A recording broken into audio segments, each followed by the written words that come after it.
ఇయాల ముచ్చట ఏందంటే మన సర్పంచ్ గారి కోడల్ని తీసుకొద్దామని పోతానం. నేను, మా మనుగాడు, మా గుండు విహాన వాళ్ళ అమ్మ మేమందరం నిన్ననే పోదాం అనుకున్నాం కానీ నిన్న క్యాన్సిల్ అయింది. నిన్న అష్టమాట కదా, అందుకే ఇవాళ పోదామని ఇక పోయినాం. పోయేసరికి ఒక్క బస్సు వస్తలేదు. ఆడ మ్యాజిక్ ఆపి ఉన్నది. కనీసం ఎక్కడికి పోతారు అక్క అని కూడా అడుగుతలేడు. ఇక మేమే పోయి అడిగినాం. పోతే హన్మకొండ దాకా పోతామని అన్నాడు. ఆయన ఎవరో కదా, మా క్లాస్మేటే, హరి అన్నయ్య అని. ఇక ఎక్కించుకున్నాడు మమ్మల్ని.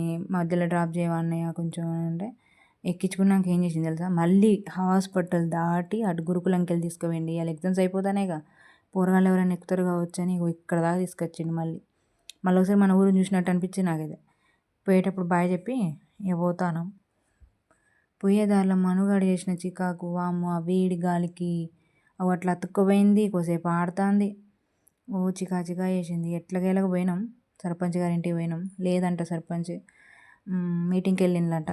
ఇంకా వాళ్ళ కోడలు మేము పోగానే వచ్చింది బయటికి. ఇక మనకు ఉంటాయి కదా మర్యాదలు. సర్పంచ్ గారి ఇంటికి పోయినామంటే స్ప్రైట్, థమ్స్అప్ ఉంటుంది కదా, కొంచెం పోసిళ్ళు. ఇక చెరొక్క గ్లాస్ తాగినాం. ఇక మనుగానికి బాటిలే కావాలన్నట. ఇక్కడికి తేవాలి. ఇక తాగితే మనకు ఇక ఉంటుంది కదా, ముక్కులకి వెళ్ళి గంగ ఏమైనా వస్తుంది. అందుకే పోయలేదు ఎక్కువ. ఈ విహాన మాత్రం అది లాక్కొని మరి తాగుతుంది. ఇంకా దాని గురించి చెప్పక్కర్లేదు.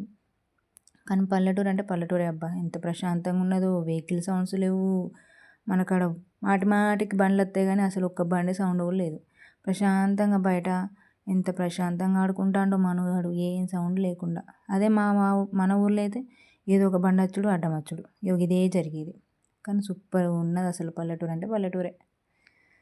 ఇంతకీ ఆ సర్పంచ్ గారి కోళ్ళు ఎవరా అని అనుకుంటారా? ఇదే మా అర్రు. Bye bye.